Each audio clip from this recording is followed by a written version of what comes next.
Welcome, everybody, for tonight's Victoris Triumph Series broadcast. I am your host, Becky Rita, as always here. Along on the desk with me, we've got Quintic, we've got Kevbo. Kevbo, you've got a lasagna in the oven. How you feeling about that? I'm so hungry. I've not eaten since before. I think I filled in for VLS yesterday. I think the last time I ate was before that yesterday. So Oh my god. I am a bit hungry at the moment and a bit tired. No way. So- I'm in disbelief. And you were gonna wait to eat? Is unbelievable. No, Yeah. you go get that food, homie.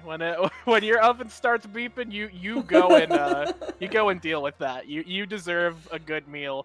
Speaking of people waiting for a good meal, Quintic, way to get some poutine. Yeah, I'm in a similar boat as Kevbo, but at least I've had one meal since, right? We've got the starving analyst desk ready to go. I am fine. I ate my pizza already. I've got some chips here. I'm content. I was almost late to broadcast because I went to my local poutine place, which is like 2 minutes away, and I'm usually in and out in 2 minutes. Like on top of that, except somebody placed like a 12 poutine Uber Eats order. So Damn tourists. like, here I am, no food. It's coming. My brother's out of the house with no keys. We'll solve that problem later.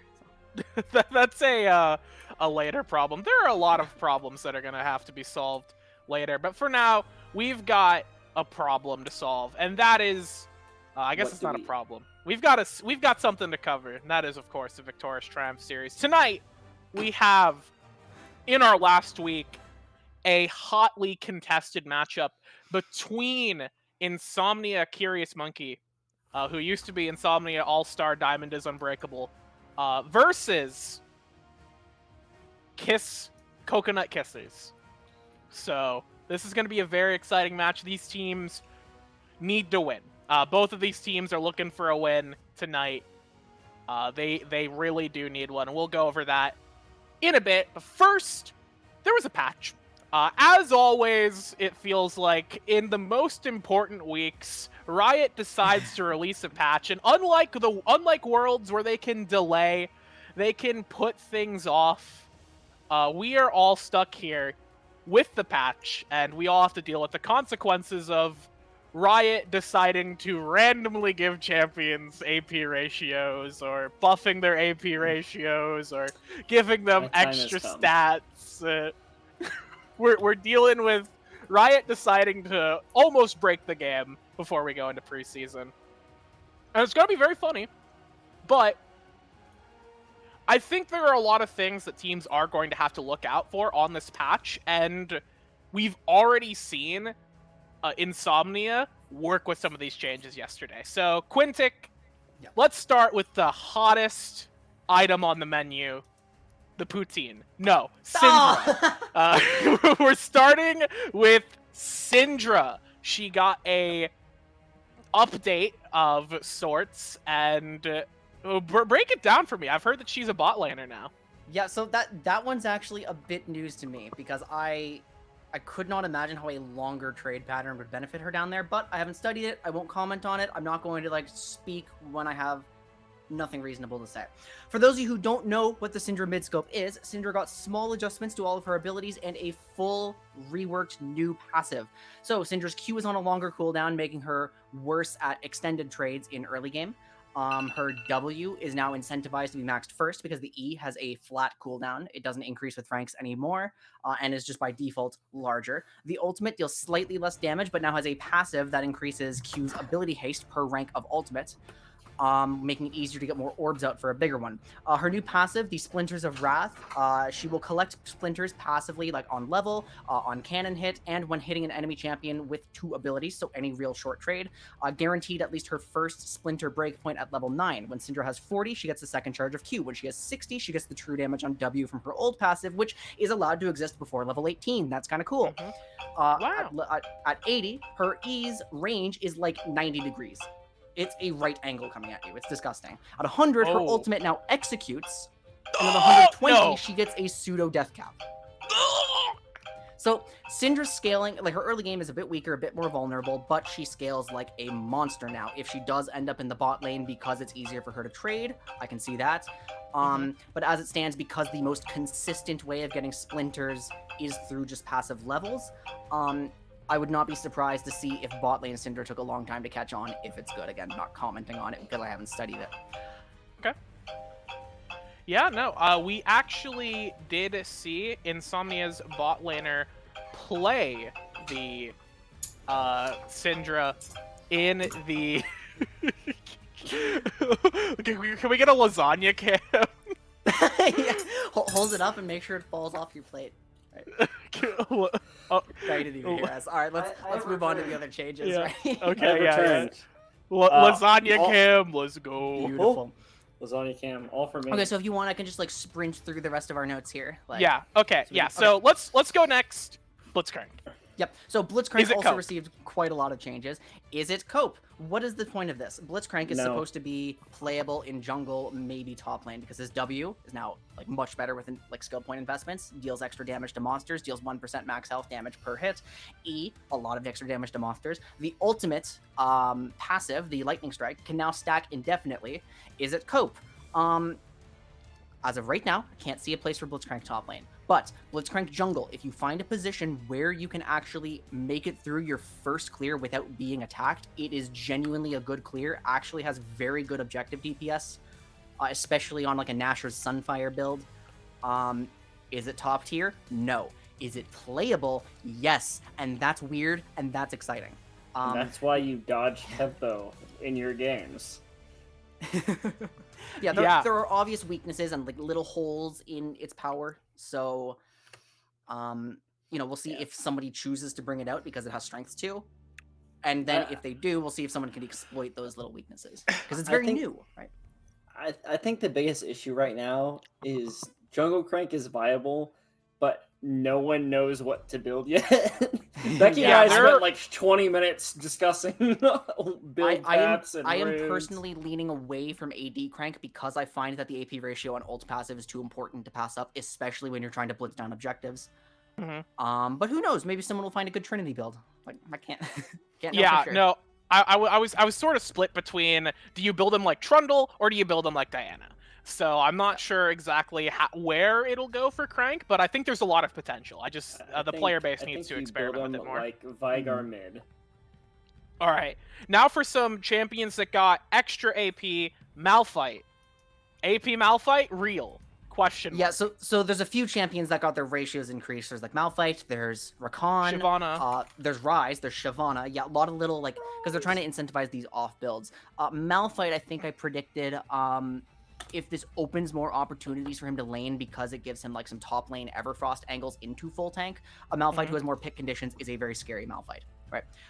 Right now, I can't see just having bigger numbers solving any mid lane issues, so I'm not expecting to see that. Rakan would honestly just be like really, really, really winning on this patch if he had better itemization that was easier to access. If this buff comes before Zhonya's cost increases, Rakan is just like probably top 10 support. Right? Ryze, this is actually his 4th consecutive AP ratio buff. I firmly believe Ryze is now in a state where he's playable. Especially when preseason comes and Rod of Ages is reintroduced into the game. But if you want to play him on current patch, I think he's reasonably fine if he's offering what your team needs. Yeah, don't play him in my games. Don't play Ryze in my games. Don't play him low elo, please. Shyvana, the full tank builds have been very slightly hit in exchange for buffs to some AP variants, so probably Frostfire Demonic Embrace becomes the dominant way to play Shyvana. We have some AP Twitch buffs, which are interesting because it looks like nothing if you first read it, but it's actually per stack AP ratio increased, which noticeably improves his wave clear. It's a lot. So if this AP Twitch when it's online starts one-shotting stuff, if this improves AP Twitch before he's supposed to one-shot you, that's concerning. It means AD carry Twitch is more versatile in its build. It means mid lane Twitch might unironically have a few conditions. I have somebody exploring that right now for me. Support Twitch, obviously very cheesy, but it's funny. Yeah. Could happen, like especially if it requires less investment, right? If you roll Twitch and ARAM, do not re-roll it. He's gonna be really gross in ARAM right now. Yeah, beyond that, like the two little things that we need to touch or like 2 or 3. Echo changes look nice. It doesn't solve problems, but an Echo who just does a little more damage is it's nice, appealing to have. Tom Jinx, AP. Tom Tom AP AP? is really funny, but we have to find value for him in the top lane, like a playable matchup first, in order for Demonic to even be a consideration, because we're not building that on support Kench, right? The interesting one here is Jinx, who got early AD up, and she's a champion with 110% AD ratio, especially when we're in a meta where AD carries are eating a lot of bans. This could actually bring Jinx back a little bit, because I think she should be on people's minds. And then finally there was a little Eclipse change. I don't think it really affects anybody, because except maybe a few core assassin users. The bruisers who are using it all have very high AD ratios, so losing some pen in exchange for AD doesn't really matter, unless it's specifically Aatrox and Rost who actually value the pen for post-mitigation healing. So there are a lot of little changes that may adjust her priority. Syndra value is through the roof right now, especially as teams get used to her. At the same time, she's probably a little more vulnerable to her counter picks than she used to be. So potentially big changes, potentially changes that will matter later down the line, might not come into play tonight. So if some of those changes might not come into play tonight, let's get talking about the stuff that really matters tonight, right? The standings and our predictions. Yeah, as we already talked about, we have Insomnia Curious Monkey going up against Coconut Kissers. Coconut Kissers currently sitting in first place at 5-1, and Insomnia is at 4-2. And well, let's just say that every other team has the ability to go 5-2. There are 3 other teams that can go 5-2, and we could have a 5-way tie after tonight. So that's awesome. So everybody pray for staff. Pray for staff. I broke down some of the numbers for the tiebreaker, and I took some numbers from number 2 Ginger, who I believe is a player on SLK. So basically, we are working under the assumption that for this tie to happen, the 5-way tie, ISM needs to win tonight. So that's step 1. ISM needs to win. What happens after we get there? Well, we also need every other team in the 5-way tie, which will be between ISM, KISS, SLK, Glaive, and Wolfpack.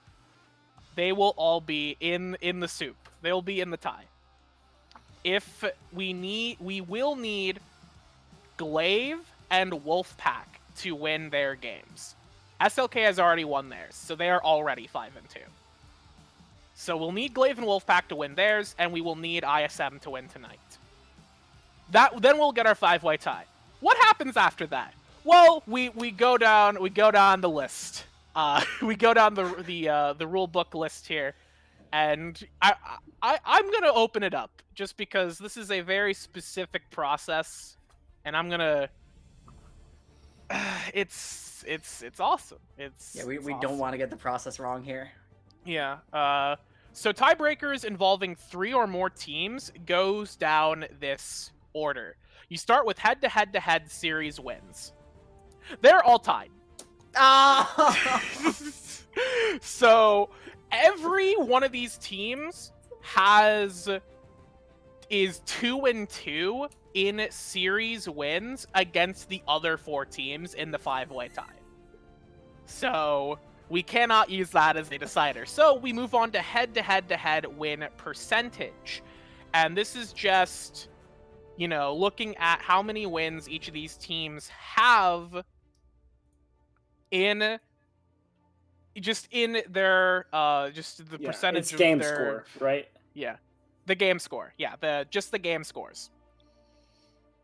And when looking at that, SLK, Wolfpack, and Glaive are all 4-1 in their games against the other teams in the tie. I believe. No, that's not how. That's not. Hold on. Let me. Okay, never point mind. is this could get very, very bad very fast.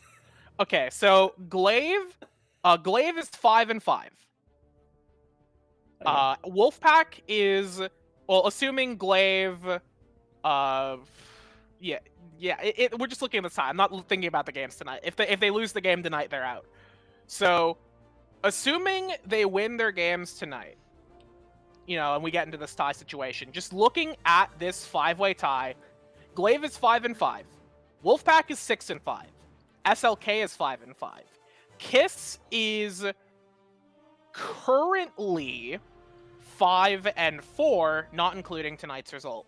And ISM is currently 2-5, not including tonight's result. That's because ISM went 0-2 against Glaive and SLK. So, when going to win percentages, it'll be Kiss contending against ISM in this 5-way tie. ISM will need to go 2-0 tonight. They can win the series and still not make playoffs. They have to go 2-0. That is a lot of pressure. A tie. Another tie. A perfect tie with Kiss. I believe it's a difference of 1%. But in the win percentage. Hey, Kevmo, is it gonna happen? Like, what do we think? No. Kiss, I've never doubted they're gonna win tonight. I'm gonna go straight to predictions. It's not happening. Kiss, my favorite team from the start of the season. I missed the Watch Mojo. I missed the Watch Mojo. But this is not icon. Yeah. Sorry, I'm speeding this along, like, not to cut you off, Becky, because this is a really entertaining point, but because they just posted their draft links, so the players want to go. No, right? we can get moving. So. We can get moving. So, I'm gonna say that Kiss take the series. Okay. I think so. No 5-way tie. Rest in peace. Going to be a 2-0. Okay. And don't worry, tie fans. There is still a 3-way tie possibility. Yeah. This is getting worse and worse. Okay. I believe there's still a 3-way tie. Someone's gonna be tied at the end of the night. I'm pretty sure. Due to my fiasco, I have not a lot of time to study, so it's my turn to copy Kevbo's homework. So, Kiss 2-0. Where are these? Do you not like ties? What's going on here? I love ties. Becky. You know what else I love, Becky? Lasagna. And this pre-show has gone on too long. You're right. I'll go ahead and end it with the correct prediction. That is ISM 2-0. We're getting the 5-way tie tonight. Yes! We're gonna be seeing a tiebreaker. Actually, can I don't know when that will be played. I want to swap my prediction just to be based, like, for the 5-way tie. Let's go, tie enjoyers. Team Becky. All right, we're team ties. We're team ties tonight. Real European fans. My vote can be bought very easily. All right. Well, with that said, I believe we are going to be ready to throw it over to draft shortly. So yeah, are the players? Does it look like the players are ready to get into draft? Yeah, players are antsy. Let's go. All right, let's go ahead and get into it. Take it away, Moose and TDS, for Game 1 of the series. Thank you guys so much, Analyst Desk. Hello, everybody. Welcome to your Friday night edition of the VTS. We got Moose, we got TDS here, and we got a special guest producer all the way from the other side of the pond. It's the man, the myth, the Dan. Thank you, Dan, for filling in for Gurf today as he goes and does shenanigans AFK-wise. But TDS, how are you doing? I'm ready for this because I don't have a lot of other casts, so this is one of the things I'm most excited for every week, and I'm really interested in seeing how we finally go into playoffs because, like our analyst desk we're talking about, we have potential for ties, and ties are things that everyone almost always loves. So hopefully we do get some action directly relating to that. Yeah, exactly. You know, big implications for the conclusion and the inevitable winner of this series. Both these teams having a chance to potentially make it into playoffs, but it is going to be something that, you know, is going to be decided here as we get even into Game 1. Like they said, you know, if you don't end up winning this series, you could potentially get eliminated from getting into the playoffs. So one of the most important games that we've gotten so far in the VTS, definitely a wild card matchup for both these teams. The playoffs have indeed begun. But let's go ahead and get into the draft now. Taking a look at it, we've already got 3 support bans getting taken away, a couple of mid lane bans, but Aatrox once again, not going to get banned out, and once again a B1 pick. It's been shown in Worlds how strong this champion is currently, so that's why it makes full sense why it's on the P1 side. I'm still not a full fan of the champion, not necessarily because he's not strong or anything like that, but because I think that he's punishable, especially so early on in draft. And I want to see teams being able to execute on that, but there's not a lot of teams that obviously know quite well enough how to pull off these kind of things. On the side of Coconut Kissers, though, they answered with the Renekton quite quickly, if you ask me. They really didn't take it away from trying to pick that champion. And there are still quite a few options that you can opt into. We have the Kaylin, the Esports that are still well enough champion to bot lane. Speak of the devil, Kaylin picked here, and I expect something similar to answer this Kaylin. Maybe the Ashe. Yeah, you know, Kiss, instead of wanting to pick up a priority like support pick because of all the support picks that are taken away, they decided to go with the counter. I shouldn't say on the counter, but the response to the Aatrox. It is that Renekton. It is going to be that champion that most people associate in that 1v1. It is a champion that should be able to go up against Aatrox with his healing, with his damage, and give ISM a run for their money. So, you know, Kiss recognizing that, but on the other side of that coin, they then decide not to pick up one of those support picks, like I said. So, curious to see then what their R3 is going to be, most likely going to be a response to what ISM picks up here in B3. I would be very surprised to not see a support here as the Amumu gets locked in. Perfect timing for the support pick, and they have now quite a bit of engage because we obviously know the Amumu power, but Varus as well works quite well in a regard to try and engage certain teammates with his ultimate, so a lot of control, a lot of engage potential, and a lot of peak potential as well thanks to this Varus. Now, as an answer, I wouldn't be surprised if Leona ends up getting picked, but I like this Renata so much because through and it goes. Having this answer for engage so is great, and it also serves to boost up the Caitlyn. In case she goes way too far forward, she has the leeway of the bailout to try and survive a little bit longer, and the ultimate will always find some value, right? Yeah, definitely. You know, that does bring a really good point there in not only being able to get for Elaine with the Curse of Sun Mummy, but now the response, the Inuyasha coming in with that Renata Glosk. It is a little bit worrisome now because you are looking to potentially get something that has a little bit more health in the jungle.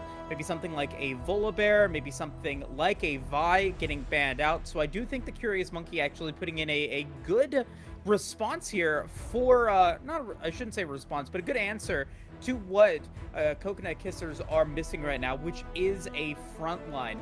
Trundle was available. I'm actually kind of surprised to see Trundle get banned out by Coconut Kissers. They could have picked that in R4, give them a little bit more front line, giving them a little bit more AD, and then go with something that could be really strong AP-wise in the mid lane. Instead, they decide to ban out the Trundle. They also ban out the LeBlanc. I think ISM, they got to continue going out with these bans in the jungle, and Hecarim is going to get taken away. So I'm thinking maybe the Sejuani or the Maokai could have been options. They are hovering this J4 and they go for it. Maybe set up for the Misfortune to try and be able to lay out some traps as well in case you're able to get a teammate going for your side. I'm not a huge fan of the Jarvan in this situation, not necessarily because it's bad, but because it does force you into trying to play for the engage much more so than playing for covering for the Kaylin and all that, right? And I think that that's a big issue that maybe Kiss ends up fighting themselves into because they don't have a lot of tools to answer away. Now, the Syndra, the changed champion. I want to see this because a lot of people have been saying that she's broken. I agree. I think that champion is great right now, and I love what they did to the champion. I think that her skill expression is so good and can carry the game out, in all honesty. Yeah, and you know, with that being said, it looks like ISM is looking to play towards that mid to late game and power spike that Varus and Syndra are going to be able to bring once they get to that second, third item point. And now they're going to pair it up with the Lee Sin as well, so you actually have now been able to create a way for Syndra and Varus to get that snowball going, including the Aatrox. all three of these lanes love to potentially get that jungle pressure and being able to get those early kills. And it's also a response to the J4. Lee Sin is going to be able to get out of the Cataclysm. You've got Aatrox and Amumu that are also able to get out of the Cataclysm in a conditional way. So I think a really strong pickup here for ISM, because you now have the opportunity to potentially snowball the game, and you've got a response to the J4. And with the last pick from Kiss, even though I'm not against Seraphine as a whole, I think that she fits in a different kind of comp than what is given here, because a lot of this is press hard to play, right? The issue here is that I think that they don't have a lot of winning lanes that they can play off, because I feel like top lane is realistically close to a 50-50. I would say 55-45, depending on how you play it and all that. I don't think that Renekton is a straight up counter to the Aatrox, even though I think that he can do well enough. So I won't call it a straight up winning matchup. Then in the mid lane, Syndra will get much more control. I think that Seraphine is much more to try and keep yourself in a good enough state so that you don't lose immediately the game. And then on the bot lane, I think that it's contestable, even though there is double range. As long as you're able to blow any summoner early on, like you were pointing out with the Lee Sin, you can just enable the Lee Sin as soon as possible, and that means that now your bot lane is in a pretty precarious spot. Even if you have the bailout, you can kill them again. So I'm kind of worried in that regard, because if Kiss ends up giving an early advantage, I'm not sure if they can keep the pace of the game controlled. Like something similar to how we saw today Damwon against G2, where if the game goes way too out of their control early on, I don't think they have a lot of tools to try and keep control of the game. Fair enough. And I feel like that's something that we've seen in the VTS just in general, just as a, as something that we've seen in just terms of these drafts, where execution has been such a high value point in all of these games. And when you're looking at execution wise, I do always worry about the champions that do have to go with these long AoE attacks or long AoE ultimates, like the Hostile Takeover, like the Encore, because you have the opportunity not to layer them correctly and lose out on that valuable CC time. Realistically, if you're looking at it, you have got a 1.5 damage composition here with Caitlyn Renekton. Seraphine might be able to provide a little bit of damage, but she is a glorified support in the mid lane. So I think that, Kiss, if they want to win this game, like, the jungle presence from ISM is going to be important, but it's going to be up to the Kiss laners to be able to get those advantages themselves as well, have really good lane priority in the early game so that you can move forward with those dragons, with those Rift Heralds, get that snowball going for your Caitlyn. Even for your Renekton as well, if you can maybe win in the 1v1 against the Aatrox, I think that could be potentially really good here, but you need to be able to get those early objectives, and I'm really worried that Kiss just doesn't have enough of an answer to go up against what ISM has in the early game. That's kind of the main worry that I feel like both of us share, right? Like, that early game can determine not only the curse of the game, but how much tools can Kiss end up having to respond to what ISM draft. I don't think that ISM has a particularly good late game draft, if I'm honest. I think that Barrier is obviously now with a more auto attack focused build, he can do more damage and at least provide more in the later stage of the game. Syndra, I think that she's a pretty good late game mage right now, but 3 out of your 5 champions, I don't think the same. So Kiss has an out in the late game, if you ask me. The issue is that out is control. If you lose control in the stages, it's going to be pretty hard to be able to answer back. So that's kind of my main worry. How much can they save themselves in the early game so that they can play the later stage? And I think, I think you bring up some great points there. I think we've kind of discussed where we feel in terms of these drafts. We're going to go ahead and we're going to take that quick break. When we return, we're going to go ahead and start game 1 of this pivotal best of 3. Before we go, TDS, your prediction for the Dragon Soul and Rift. We were on a roll last week. Can we be on a roll again this week? Yep. Feeling ocean today. I want the ocean. Okay, all right. I can dig that. Well, I'm gonna double down. It's gonna be an Ocean Soul. It's gonna be an Ocean Rift. It's gonna be great. Yeah. Definitely will be a ton of fun if we do actually get it. Chat, let me know what you guys think the Dragon Soul and Rift is going to be here for Game 1. Couple of quick announcements. We are reaching the end of the Victoris fall split here very, very soon, with a bunch of these games or a bunch of these tournaments and a bunch of these leagues coming to a close. Playoffs are indeed upon us. So definitely check out all of the content that Victoris has available, not only today on Friday, but then also every other day of the week. You've got League of Legends, you've got Valorant, you've got some spicy memes and good witty banter going on. So join that Discord, get yourself following the Twitter so you guys can stay up to date with all the content that is going to be available and that is available during this really, really exciting and fun fall split finish. Other than that, we're going to take that quick break, and like I said, when we return, Game 1 will commence. We'll be right back.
Welcome to Summoner's Rift. All right, everybody, welcome back to the VTS. We got Moose and yeah, I know, that's what That I'm was fast. saying. And you know what? You just had to say something, Oh. didn't you?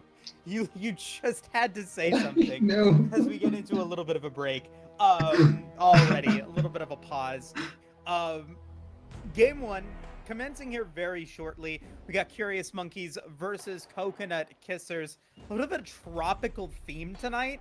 I probably should have picked up a I should put like a tropical shirt on or something. Maybe some.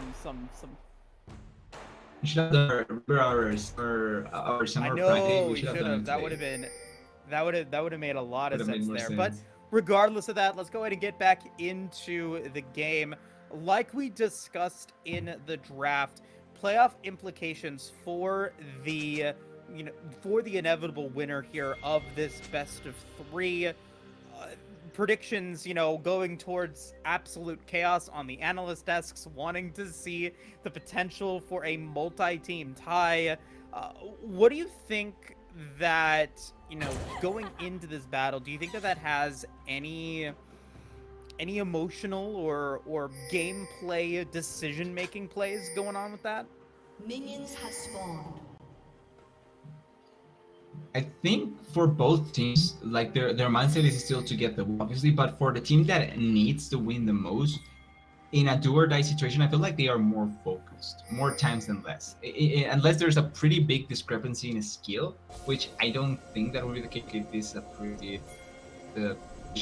I'm surprised nobody saw this, but unless there's a pretty big discrepancy in terms of skill, I think that the team that are the most ends up having more focus and ends up being the better team on the day, and it ends up working out better for them. So I think that ISM, being the one that it's in a more desperate situation, to say it like that, feels like they can be the favorites in this series. Now, they get a pretty good we have to take a look and see how this turns out here, especially in the mid lane, as Kobe is going to miss the flag and drag.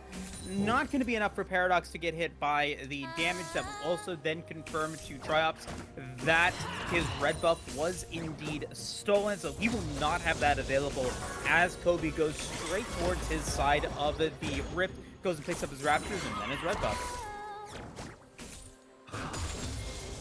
It's still pretty good information to collect by ISM to know that the Jarvan was able to steal away the red buff, but Jarvan already doing the red buff. Kobe doing a pretty good job to keep himself up on the lane, and even though both of them are potentially going to encounter each other right now, I think that Kobe do it. I thought that he went to rush it, and I thought that he went to rush it. He went for Raptors first, and Kobe loses out on his red buff here. As we do get a flash for flash, Iniane going to be able to force that away. Very nicely done coming through from ISM, pushing forward the bottom lane and going in for a potential 4-man gank against Maxi Blob. I like that play from Elnane a lot, because blowing your flash as a move, not necessarily a good thing, but you can play it out with the Hex Flash or just straight up with your engage. It's not like you're fundamentally weaker thanks to that. But the Seraphine without the flash now susceptible to ganks from the Lee Sin and got another gank though. Advantage Toss did not land. We did, however, get to see the Sonic Wave go through onto Inuyasha, deciding not to go forward with it. No flashes expended, no summoner spells expended, but presence at the bottom lane. That is going to be a nice 1v1 though. It's going to be Najim flashing away. Beniona potentially in trouble, but deciding to back away there, not knowing where Kobe's at. Allow for the Renekton to live another day. Infernal Chains are going to come through. Berniona's again going to dash. So, very close battle here in the top lane. But it's now Ignite to flash down, I think, for Najin, unless he ends up dying. It's a pretty... And there's... Oh, that's a lot of Fiona, damage. I think he has enough damage. He does! Yeah... Great flash timing. I wasn't sure on the damage part without Ignite, but pretty good execution coming in from Beniona. Atrox still has the teleport, so it's not like he's going to miss a huge wave, but important first blood to try and tip the skills of the matchup for Neon. We are playing in the teleport versus Ignite matchup. The early game favors the Ignite player so much, and the fact that he was able to get that first blood is huge. Let's go ahead and take a look at that replay though. I really like that we are actually getting attacking as well, but we're not waiting to try and get the bar up, obviously, pulling some of the cooldowns from the Aatrox, and then immediately on the right timing, he has the health bar. He doesn't have the fully stacked bar, but he has the health bar. Really nice here to get immediately the flash into the sun after the first Q, sets himself up perfectly, and Najin simply doesn't expect it. You can see that he was buffering the dash, but at the moment of the dash, it doesn't matter anymore. Great play. Yeah, very nicely done there, and that's going to yield him a 5-minute Caulfield's Warhammer. That's going to give him a little bit of cooldown reduction, a lot of AD. That's exactly what you're looking for, as now Triops is looking to potentially stabilize this bottom or this top lane. Slice and dice from Beniona is going to keep him alive. I like Triops trying to play for Najim a little bit more, but the issue here is that Beniona has enough distance and enough potential play to run away, and there's no kick on the Lee Sin, which means that as long as you create distance, the Lee Sin cannot do any damage to you. Really nice play. And yeah, I mean, and I totally agree with that now. Beniona has the advantage in damage and health, and now in level against Najim, as Najim is able to get level 6. World Ender is ready, but it's basically just a 1-for-1 there in terms of Dominus and World Ender coming through. So really nicely done coming in from Coconut Kissers here in the early game. Yes, Kobe messed up a little bit with his red buff, and now we got Maxi Buff potentially in trouble. Another great bandit toss into the scatter. Oh no! No one yet. Finally. Any aim to be able to pick up another one. So it's currently a 2-for-1. Pattycat is now on the way. Trobs is going to be able to flash from that flag and drag. Kobe trying to be able to pick up anyone else, but no. What? Again in the wing. Beniola comes through and picks up Tryops to salvage the play and make it a 2-for-2. This could have been such a normal, easy to execute kill onto the Seraphim, but in turns into big team fight. I'm sure if we do have the replay for that, but there's a lot to talk about and trying to think about it in great rotations coming from here because they have the numbers advantage and a lot don't seem like that we actually do get it. It's sad that we don't get it on the timing that I want to see it, but this is fine because we can talk about this because it happens again later. They kill Maxi Blob. It took them way too long, but here, look at Colby. It's Triumphs trying to get the kill, but Mid is on the queue, and this is something that happens twice in this fight. Once on Maxi Blob that it enables the Seraphim to survive long enough, and then here you cannot get those kills because the Lee Sin is lacking there. And then the timing for Patty Kitty Cat, that name, to try and rotate, and then for Beniola as well. It's a collaboration from Giz overall, but it's because of the opening and the timing to this. It's because ISM took way too long to get that kill. Though the big development there was Beniola being able to roam it down. It was a really big question of roaming there, and now Paradox is in trouble. Maxi Blob gets the kill. Kobe with a slam dunk. Setup was so well executed here, and so far Kids have been able to manage the lanes way better than ASM. They've been able to get a damage over. Though Ziggy's is getting hit by the bailout. We got NEA trying to be able to do something here, and he will be able to pick up one. Run the Mumu. That's gonna be Packin. We're gonna be able to make that a 2-for-1 in the bottom lane. ISM picking up two there, but maybe another play on the other side of the rift, and Trobs is now going to potentially be in trouble. Dragon's Rage used defensively so Lee Sin can get away. But he gets the blue buff, which means that nothing was in top side from the side of Giz until this Herald falls down. But I think that the bot lane play, salvaging or at least managing to put the game back into a state where it's playable for ISM, because ISM was losing in so many situations. Not only the fact that a lot of kills were lost for them or not actually obtained, but we talked about lane control, the action of the junglers, right? And right now, at this point, Giz was getting more done. They were able to utilize Colby more effectively, and I think that that's a big issue that ISM needed to answer back on, and they were able to. Yeah, I mean, definitely there, at least being able to get a kill there for Packin on the Varus.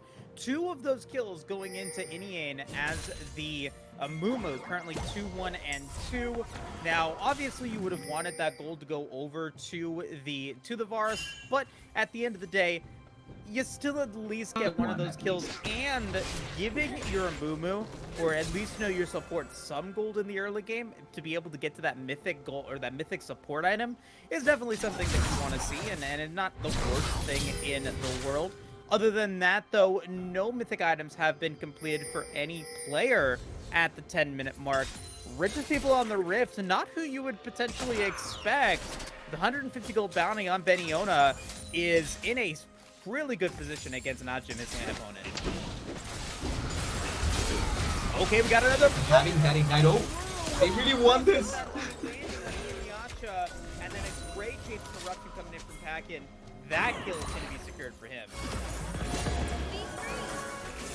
It's honestly so easy. I really like how you just launch yourself forward as the Amumu to get the ultimate timing, and then everything just needs to be able to get that kill now. It's not on the Caitlyn, but it's still a kill that you get on the Paris.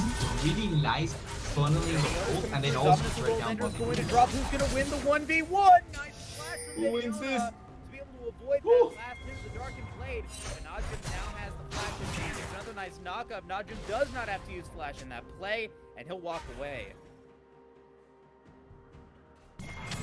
This is a better trade for Najim now. 2 summoners for the price of nothing in that top side. The ultimates are both used, which means that it's nothing that Najim needs to be scared of. Although Beniola coming here. Yeah, I going think a little too far, overextending the play, trying to be able to avoid some things, and he will get shut down. The support assist still goes over to Tryops thanks to the safeguard. Meanwhile, in the mid lane, Paradox will be forced to flash away thanks to the catapult Flash? of Kobe. But it's a flash for flash. Kobe also uses the flash there. So all in all, ISM have been able to get the better of those trades. I think they're using Herald in this plate here to try and get the plates, yes. But they can be set up here for a potential kill. Just try for perhaps, try I to mean, kill. it is the jungler. That's exactly what you want to see. Not As much. the headbutt does come through, nice timing there, not get any more damage. Now we got Packen and Eniane in the mid lane. Maybe looking to go for a bandage toss, but instead backing off. So the obligatory 2 turret plates for Kobe and the rest of Coconut Kissers are going to be up by about 600 gold, but this game is still very, very close. It's really not on anyone's favor just yet. Like, there's things for both sides that have been working out, but there needs to be something that will be defining, right? And maybe it's Dragon, because we have 4 members almost on the side of East, and then 4 We got a team fight coming there's through. everyone Actually, here. chance corruption, but he's played by Tap Kitty Cat. As Eniane with a 4-man bad money. 4-man. So long of damage, nice off the takeover. Currently making a 1-for-1. Actually, surviving through that bailout will eventually go down. Not just to be able to take a back kill. Nobody gets the dragon. That's going to be Maxi Glove with a double kill. And that's going to be another good play of Coconut Kissers as they continue to go for it. Encore is not going to land on anybody, but those teams have been divided. He goes wide. Trying to do what they can and still trying to go in. A great Sonic Wave that time, but it's blocked. Well, nice. Kobe's going to get a double kill, and it's going to be an ace for the Coconut Kissers as they outplay ISM. Kobe carries that fight out at the end. Thanks to the timeout. I didn't know he picked that out, but it's a lot of damage that they are able to deal. Clutch timing on that flat combo to stop Triumphs from being able to finalize the kill, and also to set up for killing these barriers. Pretty messy teamfight, pretty chaotic teamfight. We go after everything that was used from Yamu. 2 things important here. It's a 4-4 situation because Yamu is kind of going away. I think actually, yeah, he's dead. So it's not like he was able to do anything more in that fight. Then they killed the Syndra, which was a lot for the rest of the team, and that didn't allow for her to really get a lot done in that fight. And then after they are forcing the issue a little bit too much, Aatrox's ultimate is down. It's easier for him after he's dead to be able to pull out the fight.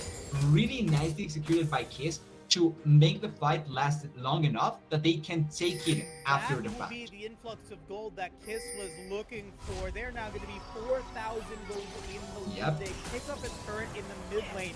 First turret gold exclusively going over to Pat Kitty Cat, who was able to finish the job. And you could just see the valley that was created, more like an abyss now, in favor of this. I mean, getting grander by the moment as they will find themselves, like I said, with that now 4,000 gold lead. It's going to be every mythic item unlocked as well. So it's currently 5 mythic items to 2. You've got Pax or Maxi Blob about a half a level up from Najib, over 2 levels ahead of Paradox. Everything going well for Kiss right now after a great ace. It's been going for Kiss. Alien is maybe ready, dead. and there's no way for him to get out of this one. He will go down. Max's Blob is on a rampage, currently 4-1 and 4. Don't really like that ultimate coming in from the Yamu there, thinking that you could survive, but at the end it's just that an ultimate that gets used, and now for the next time that maybe you're looking for, you don't get anything. This is Herald now for Kiss. They are running the map, and just as a quick side note, if we can try and move around the minimap a little bit, because the vision control for Kiss has been so good. Look at that, they have complete control over this river, but also deep vision inside of the jungle to allow them self-control. There's a 1 measly ward inside of the enemy jungle of Kiss, and that's it. There's not a lot of vision that ISM can play for, and for their composition that requires to know positioning for picks and things like that. Yeah, it's really I was different. a little bit worried of poor Kiss moving into this game, but you have to hand it to all of the lanes for being able to salvage themselves well enough and really going into Colby here, playing a phenomenal J4 game and being exactly where he needed to be able to pick up crucial kills in the river.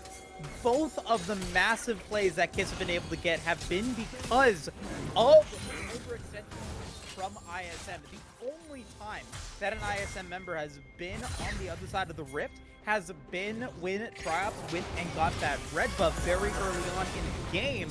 On the other hand, Kiss has been very aggressive on ISM's jungle. They have made sure that wherever ISM is at, there could potentially be a Kiss member there because they are so aggressive. As we get a double flash, I'm sorry, a flash and a safeguard coming through. It's just a flash for flash, TDS. I love Allianz so much, but yeah, it's just a flash for flash. And because vision control is in the favor of Kiss, maybe they don't get a kill on either side, but it doesn't matter because the map control is in Kiss's favor. There's barely anything that they can do. The darkness over on the side of ISM is so tremendous. Oh, and they can even hurt people. Oh my god, here, which dragon.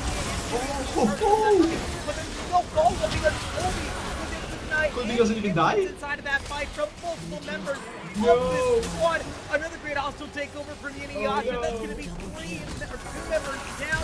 A double kill from Backpack Kitty Cat. Make it almost a triple kill with 3 members of ISM going down. That's going to be an inhibitor before 20 minutes. And Kiss is running away with this game.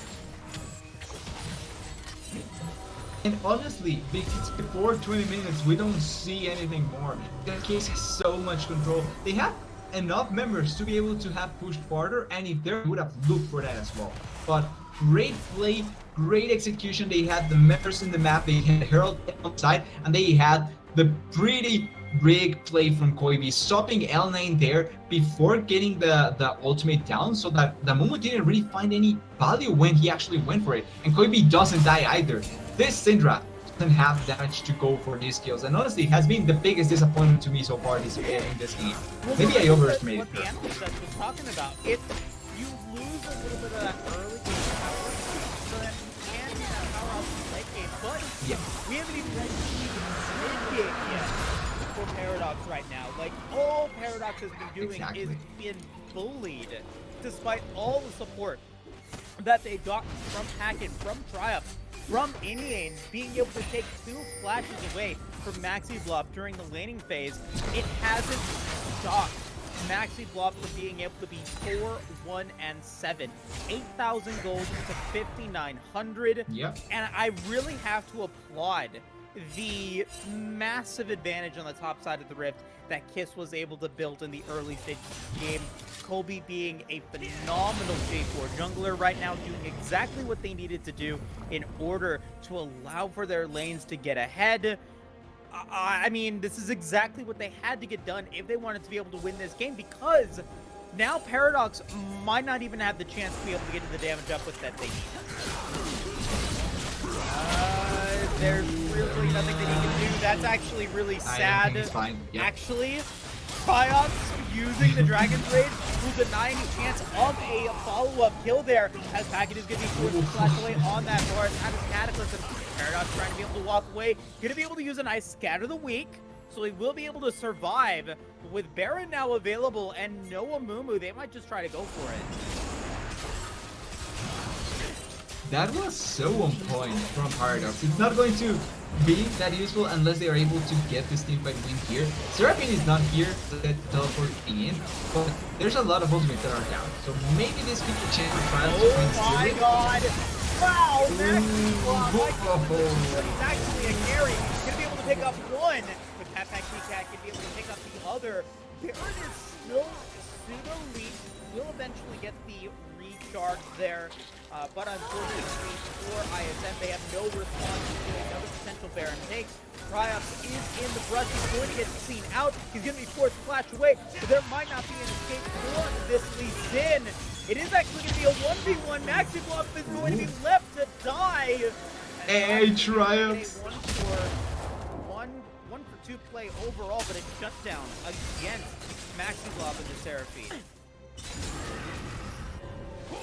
saving the game thanks to that, because now Baron is not on the table for his full drive, staying a little bit longer, maybe thinking that he can get the bear out of Koibi. Oh, now you lose it. Might be in trouble here. The Sorelli is going to get popped here from Inuyasha. He will go down. Yeah. I like the attempt until he actually stayed longer than he actually needed to and ends up paying the price because of that. Pretty good attempt, but at the end it's his that actually ISM. No, sorry, I was turned off by the red colors. I actually thought that he was ISM for a second. But yeah, he is collected. Yeah, so what could have been an actually a good rebound play from ISM actually be a bit of a misplay there. It's like you win a hand of blackjack, and then you double down, and then you lose everything in the next hand. That's exactly what happened there. Pretty you much. end up giving Baron over to Kiss. Guardian Angel now unlocked for Kobe. Dragon spawning in 90 seconds. Best case scenario for Kiss right now to finish this game out very soon.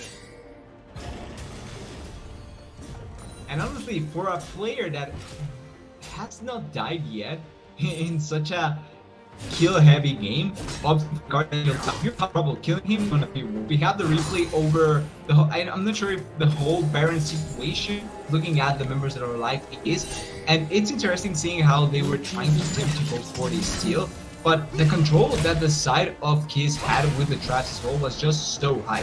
You can see here how just one stun from maximum is a pretty easy kill onto the Syndra. Use the 5. Yeah. Ace of the hole. That would have been a great outcome. They go for 2. Package to be the next target. Package gonna go down. Package. And that's right before Dragon spawns. Triumph being one of them means that it's gonna be Dragon for the taking, as Baron is still available. Hey, you might be right, maybe yes, Baron might be taken, as we do see Inuyasha deciding to flash for no reason. And an FF from Insomnia is going to result in Kiss taking game 1. 23 minutes.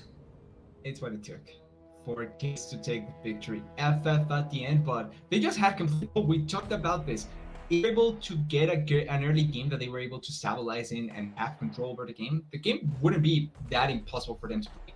They did that, but they took it up a notch because they not only played so well, they controlled the early game themselves against an early game comp. That was so well executed. They deserved the prize of winning game 1. But they took away, but ISM taken away the taste of total victory from Kiss there. It's a bit of a pet peeve of mine, but you know what? To each their own. ISM still has one final game left to play to potentially give themselves the win here in game 2 and potentially this series.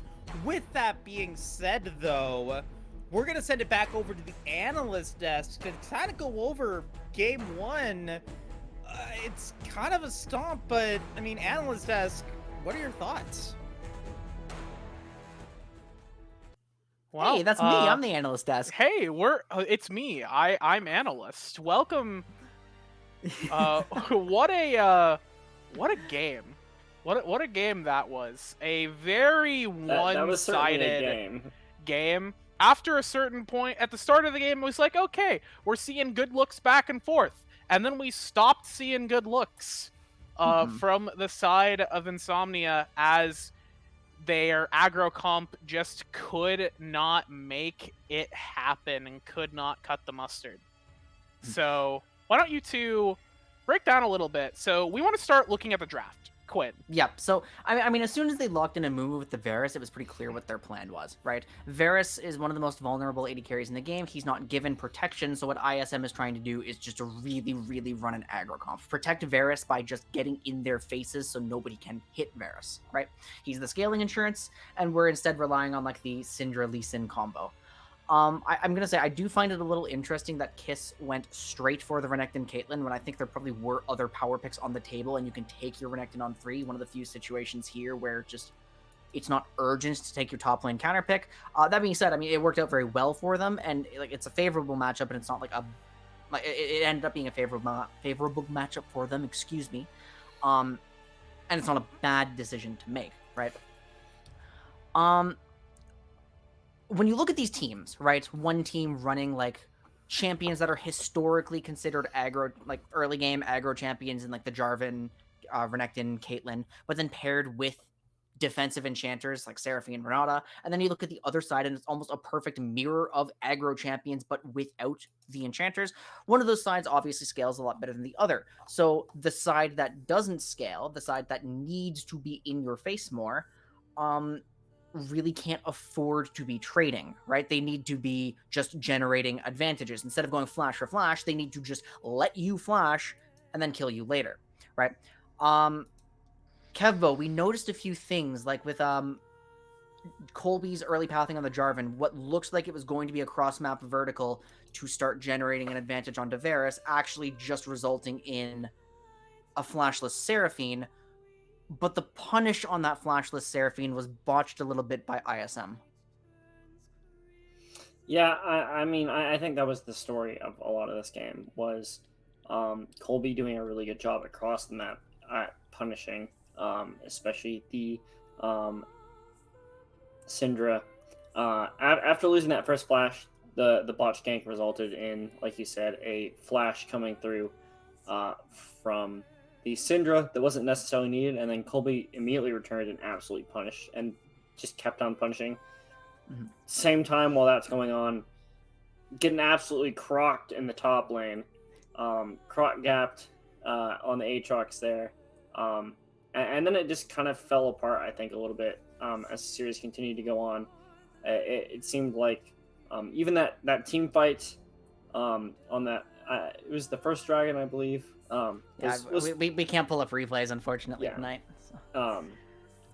But it was pretty close, but a lot of missed abilities on both sides, and I think just not respecting the damage, especially from the Renekton that survived a long time, and then Colby just throughout the game was absolutely just on top of punishing flashless members. I mean, and it really looked like ISM should have been able to run away with this game, right? Like Jarvan forcing his bot lane to leash in the enemy red buff generated a push for Varus and Mumu that should not exist. That's what burned the Seraphine flash in the first place, right? When they repeated, there was no side lane prio for ISM, as expected. That's fine. Renekton has a lead. Caitlyn is Caitlyn. But Amumu's there. They're ready to punish. It's just, I found it very surprising that we'd have a Lee Sin miss a Q on a stationary target. And I sincerely wish that they had just accepted that it's not working out anymore. They're being collapsed on. Syndra doesn't need to close this kill to win. Because it really is just anything that is a trade will not favor ISM. They just need direct advantages or advantages later, right? It's urgent to get ahead, but it's not so urgent that every single kill must be closed out if you're burning other things too, right? Yeah. God, I wish I could show the replay for that one, because it was such a fun moment. Like, just seeing how everything came together with, like, the junglers interacting and with, like, mid lane really being the center of attention with all these immobile mages around early game champions. I want to show it off. Do we have an update about... There is a current situation going on right now where it seems ISM may have that... forfeited the series based upon Becky's math, which let's be clear. Okay. So here's the thing. Tiebreakers are decided based when there are 3 or more teams based on win percentages. So here's how it broke down. In the 5-way tie, KISS and ISM would, if ISM had gone 2-0, they would have been 4-5 in the 5-way tie. Or they would have been, in terms of all games, they would have been 10-6. So KISS winning just one game would have bumped down ISM to a 45% win rate. Actually, it's a 40% win rate. Okay. Because ISM would end 4-6 if they won the series. And KISS winning a single game would end 6-6. In game score, right? Like In game score. Okay. In the 5-way tie, and across the whole league, they end at a 63%, while ISM would be at a 59%. So in every scenario, going based on win percentages, ISM dropping a single game would remove them from playoff contention. okay, so that is what happened. It's a shame that they chose to FF though, because I mean, first of all, I respect them preserving their mental, right? Like that. If it has to be done, then it has to be done, right? But also, there's like a certain amount of joy that can be gained from knowing you have nothing to lose and just picking wild champions for the rest of your series, right? Yeah. This could have been I mean, our have some fun with it at that point. Like there was and- there was an agreement made in the VRD where if both myself and Zolo Bomber had not been in playoffs contention for the final game, the support matchup would have been Talon versus Belveth. Right? Like, just go for it. Yeah. But at the end of the day, if mental has to be preserved, like health comes first, right? That's more important than getting kind of a funny show match in a video game. Yeah. And to be honest, they actually aren't technically out. Actually no, they are let me look at the standings again. So if they lose the series, they will need Glaive. Oh wait, no. They lost to Glaive. Wait, no, they lost to Glaive. So it doesn't matter if Glaive loses their series, that they're still out. So yeah, Insomnia will opt into the FF midstream. Well, we do have an offer to get a player on for an interview. So Okay, well, we know my interview skills are not up to we'll par, go so ahead. have fun, Becky and Kevbo. Yeah, we'll go ahead and get one of the Coconut Kissers for an interview. In the meantime, we'll go to a quick break while we get that set up. Stick around, and we'll have an interview with the winners of the series, Coconut Kissers, after the break.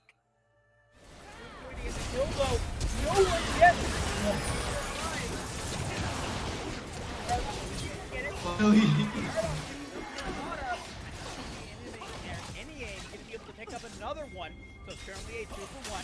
Pattycat is now on the way. Trot's going to be able to flash from that flag and drag. Kobe trying to be able to pick up anyone else, but no. What? The Venom in the wing. Venom is here. Through. It picks up Trios to salvage the play and negative 2-for-2. In trouble. Maxi Flop gets to kill Kobe with the slam dunk. Setup was so well executed here, and so far KISS has been able to manage the lanes way better than ISM. They've been able to get a damage over. Ziggyark is going to be hit by the bailout. We got NEA trying to be able to do something here, and he will be able to pick up one. That's going to be Packin. Going to be able to make that a 2-for-1 in the bottom lane. ISM picking up, certainly make it a 1-for-1. Actually, through that bailout will eventually go down. Not just going to be able to pick up that kill. No one gets the dragon. That's going to be Maxi Glove with a double kill. And that's going to be another good play of Coconut Kissers as they continue to go for it. Encore's not going to land on anybody because he's been divided. He goes wide. Trying to do what they can. They're still trying to go in. A great Sonic Wave that time. But it's blocked. Well, nice. Kobe's going to get a double kill. And it's going to be an ace for the Coconut Kissers as they outplay ISM. Which Dragon but there's no goal because Kobe doesn't even die? Inside of that fight from multiple members of this squad. Another great hostile takeover for Inuyasha. That's going to be 2 members down. A double kill from Backpack Kitty Cat. Make it almost a triple kill with 3 members of ISM going down. That's going to be an inhibitor before 20 minutes, and he's just running away with this game.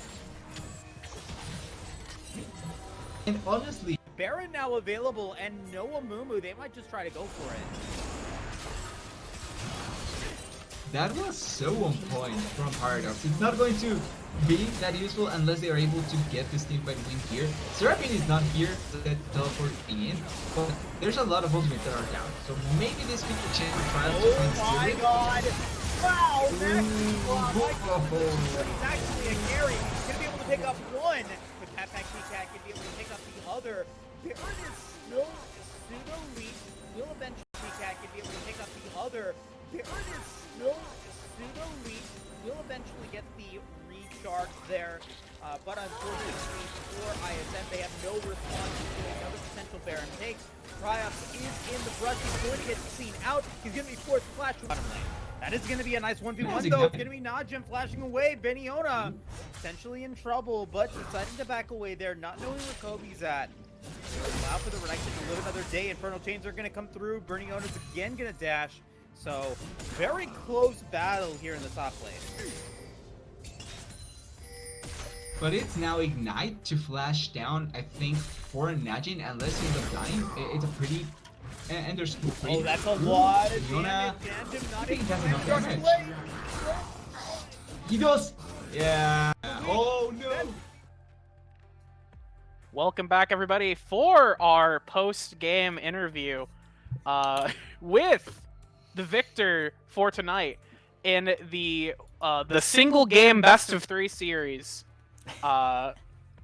Colby of Coconut Kissers, the jungler, will be joining us here on the desk. Colby, I'm not going to ask you how you feel after that series because it's probably like a huge momentum killer and a huge hype killer to just have the series suddenly end like that. They're just as aware as the other team that in game 2 does not matter. Yeah, it is definitely a little disappointing. I can understand the argument for FFing though, even if it does feel at the same a time bit sad. though, So I want to ask you, how do you feel about this? I feel like we are a pretty good team, and I think it's really funny that we have just 2-1 like all of our victories. But I feel like we got first seed off of this. I feel like we definitely deserve to be first seed, despite our inability to 2-0 anybody but one team. Yeah. I was looking through that too, and when I was doing my broadcast notes, I was like, wait, Kiss has not won a single series 2-0. They've dropped a. Oh yeah, you did win one series too against Chaotic Energy, but even against. Oh wait, you also went 2-0 against CC. ISM now, so More 2-1s is more practice, so. Well, you went 1-0 actually. A 1-0 best-of-3 victory, but... I say 2-0. True. It is still 2-0, so you actually end up with almost as many 2-0s as 2-1s, so we take those. We take those.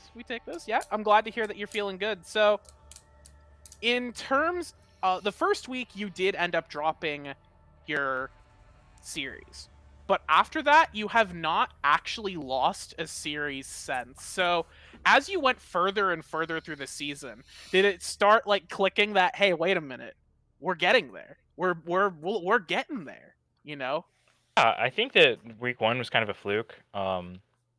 We've improved, but I don't think that. I mean, that was a really, really close game 3 in week 1, right? So I'll call that a fluke and say that we should be 6-0 or 7-0 now. Okay. All right. Yep. All right. I agree. I'm definitely interested in. There are a lot of matches I wish I could have seen in this league because they're so interesting, and I feel like that would more to check it out. But it doesn't really matter at this point because, like you said, you improved, you came back, you pulled it around. So. Kevbo, Quinn, do you have anything that you can think of right now that you'd like to ask Quinn? I know you have some questions about the build. Yeah, unless Kevbo wants to go first. No. Mine is the best question, so we're gonna save it for last. Oh, I assume it's the same question I'm thinking. Yeah, see, because I just get really excited about like people's rationale for like rune choices that I haven't seen before, or like builds that I haven't really studied deeply. So what I wanted to ask is, on the Jarvan, we saw you running lethal tempo Frostfire. I was wondering about your reasoning for running Frostfire over Sunfire. Yeah, it's cheaper. And the Sunfire I think is a really overrated item. I think it's kind of a noob trap. Like Sunfire is like good when it's good, but it has to be good for it to be good. So like you think about like what are the situations where you want Sunfire, and it's where you're gonna be like an unkillable Demon King, where you are actually able to survive 6 seconds, and then you really start playing the game, right? And Jarvan is an engaged champion. Like you snap your finger, you EQ in, you ult, and then somebody's gonna die in the next 4 seconds, right? And that's just like the whole Jarvan's interaction happens in the first 6 seconds usually. Sunfire is only really super good after that. I get that it's does more damage than Frostfire, but the like you want to be looking at Frostfire plus 400 gold, right? And getting your other items faster on Jarvan's a big deal.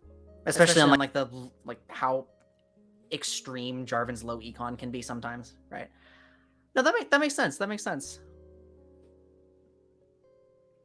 Yeah. Donate to your laners, why not? Yeah, Jarvan at some point just becomes the exact same champion regardless of what items he has in his inventory. So like, you know, I can understand that.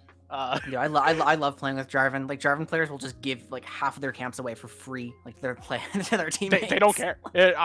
I've literally built just exclusively support items on Jarvan jungle. Like no, but I will 100% accept like a cost argument there too. Like that makes total sense to me. No, I think that's really fascinating. Nice little investment. Yeah, I love the real theory important stuff is what we're going to get into, which is Blitzcrank jungle win. Oh no, that's not good. Like, there's more to a jungler than being able to kill being able to clear the jungle. You know? Yeah, of course. Yeah, but the gank potential with a rocket grab. Or you could play Jarvan. It's definitely there. I mean, like, it's exploitable pre-sex. Yeah. Very. But you know, I'm you know, it's a little disappointing. I think you gotta try it out. You know, maybe you'll figure it out. I've got hope. Don't worry. I've got faith. I wish we could have seen it in the series. You know, I think that would have been a good opportunity. That would Camille jungle. Okay. That's even lower econ than Jarvan. Camille scales so well with money. What fucking camps can... Oh, I'm not supposed to say that word on broadcast. What camps can you even clear? Like... As Camille? Yeah. You do your solo, like your single target camps, your Gromp, your Blue, your Red, and then you do your enemies, like the Gangplank top laner. Like that's a camp for you to do. That respawn. Oh, yeah, just like Gangplank. Yeah, just like Blitzcrank. Just like Blitzcrank. At that point, you might as well play Blitzcrank. You have a better gank setup. You just take Hex Flash on their face, bro. Yeah, or you can get a Sheen and like actually kill people on Camille. Whoa. Agreed. You could actually just kill people. You know, you're not dropping like 26 in 1 games on Blitzcrank. You know that's you that's have not seen me play Blitzcrank, Colby. Yeah, I've seen it. I don't want to see it anymore. This interview devolved so fast. Okay, all right. It's about to get worse because I have one more question, and this is the $1 million question. Your initial logo. What inspired it? Well, okay, so like since like high school, I have just always been Team Coconuts. I mean, that is my brand. And I'm kind of like a type A person, so if anybody's like, okay, so like what's our team name? Nobody cares ever on any team, right? I'm like, okay, we're doing Team Coconuts, that's our name. It is my name in my school group projects, my league teams, my you know, karaoke teams, all Team Coconuts, okay? And somebody on this team wanted to be boy kissers, and that is like okay, sure. So now we're Coconut Kissers, and the logo followed very easily after the name. Okay, but what about the I assume the Naruto the Naruto image was just like a temporary logo while you were getting the real one. I'm not aware of this Naruto image. What? You need to ask your captain about that then. You gotta ask. I'd be better off if I didn't. All right. Well, before we let you go, anything you'd like to say to the community In Group A, like we are definitely looking forward to playing some people from Group A. We've got a little bit of rivalries with the nameless Goobers from a past league. Ooh. I would be very, very happy to relegate them. Well, Nameless have to get to playoffs first. They gotta beat CB Midnight tonight, but that'll be exciting to see. I hope you can match up against them. All right. Well, with that said, I think we are good to let you go and head back to your team. You know, ask your captain about the Naruto the Naruto boy kisser image. Thank you for coming on, Koibi, and have good luck in playoffs. Mm-hmm. Well, I'm getting fined. What do you mean? Nobody's getting fined here. It's all right. Gurf's not here. He can't hurt you. Can't hurt me. Well, with that said, it's a quick night tonight, I guess. Yeah, which is Yeah, depressing. I y'all feel wanted like to we've freaking watch Worlds instead of have a caster versus boy kissers show match. Would've been a it's banger, depressing but too. I feel like they're not ready for my Blitzcrank jungle, is what it is. They're scared. I don't think I'm ready. I don't think I'm ready. And for by that I your mean Blitzcrank everyone jungle. playing is scared of my Blitzcrank jungle. But yeah, Well- was still fun. I'm glad we got to do our second interview of the season. I hope we get some more as we get ready for playoffs. Yeah, we'll definitely be doing plenty of those in playoffs, and it's actually been a while since we talked about the playoffs format. So, I guess this is a good opportunity. I don't think we'll have a graphic. I didn't prepare a graphic because I didn't plan on talking about it. But you know, just real quick, I guess you know, to get some make sure we get ad revenue. We can talk a little bit about the playoffs format. So, playoffs will have 8 teams in it. It'll just go quarterfinals, semifinals, and finals. Each match will be a best of 5. So, we are going to be seeing these teams square up next week.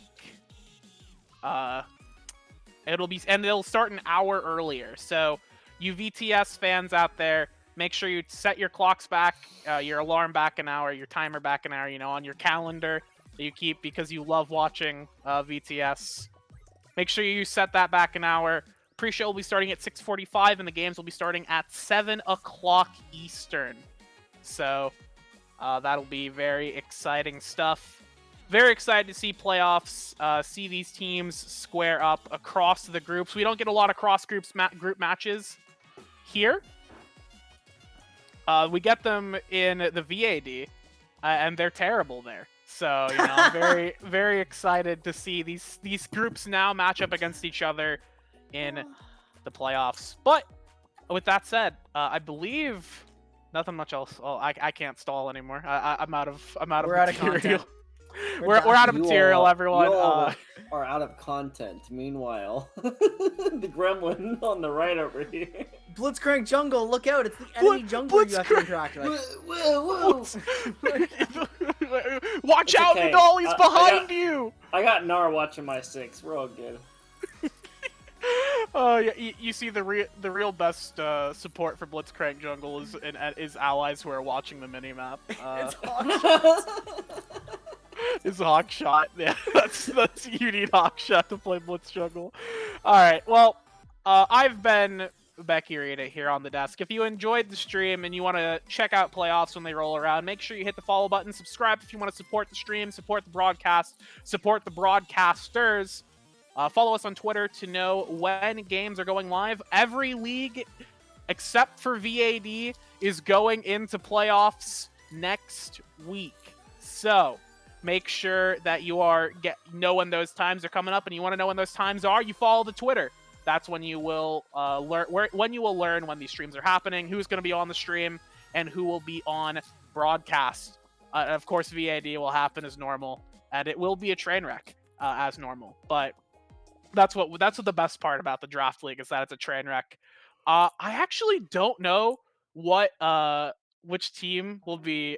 Usually, last split we did the lower bracket matches for VRD playoffs rather than the upper brackets. So you might be the Ducks might be on stream next week. Not again. I always play worse on stream. Like literally every week that I have a streamed game, that's my worst game of the night. All right, so the plan is you just gotta slip a 5 to flip trick, and then you won't be on stream next. You won't be on stream next week. You can actually win. You'll have to be streamed eventually, though, which unfortunately, hopefully you can figure out how to play on stream before then. Quinn, where can people find you? Anything you'd like to say? You can find me on Twitter, on Twitch, on YouTube, at Quintic. It's the same on every platform. Very excited about some of the stuff I have coming out. My long-term magic damage video project. Finally, rough draft is out. I'm finishing the final drafts tonight. Will be very close to release, so make sure you're following my platforms to see that when it comes out. All right, Kevbo.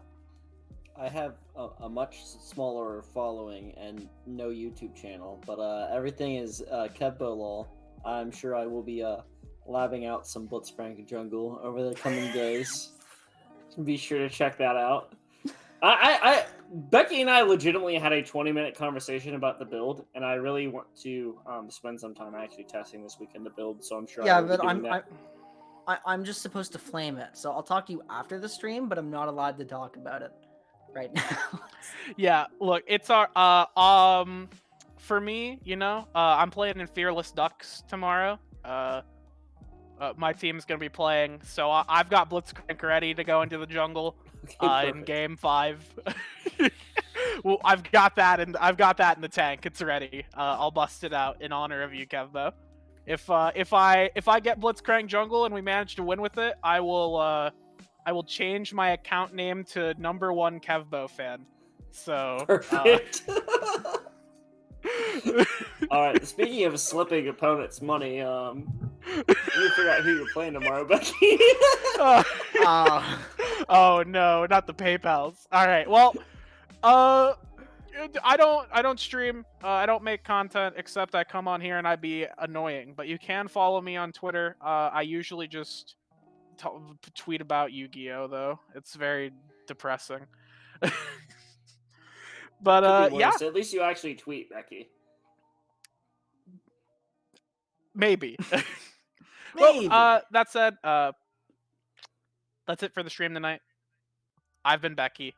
That's Quinn. That's Kevbo. We got Dan behind the cameras. And on the caster desk, we had Moose and TDS.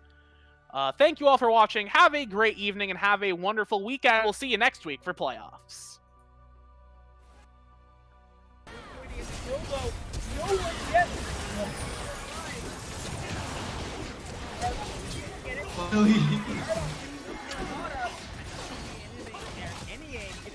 Up another one, so it's currently a 2-for-1. Pattycat is now on the way. Trot's gonna be able to flash from that flag and drag. Toby trying to be able to pick up anyone else, but no. What? Again in the wind. Benny comes through and picks up Trios to salvage the play and make it a 2-for-2. In trouble. Maxi Flop gets to kill Toby with the slam dunk.